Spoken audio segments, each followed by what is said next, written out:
Today I have decided to talk about Pana. So let's start. Panajachel, also known as Pana, is a charming city located on the shores of Lake Atitlan in the department of Sololá. The environment is so impressive for its beauty and the people who are very cordial.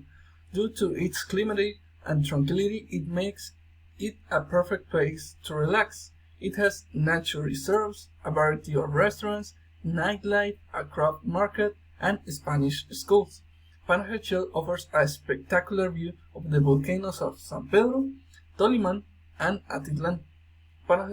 Among the other points of interest in Panajachel is Calle Santander, which has become a point of reference where you can find a variety of handicrafts, restaurants, hotels, and other services that make the destination a pleasant experience. Nor can you miss the Church of San Francisco, which shows the riches of the imagery, the local market, where the itinerant sells the agricultural products, and museums and natural services.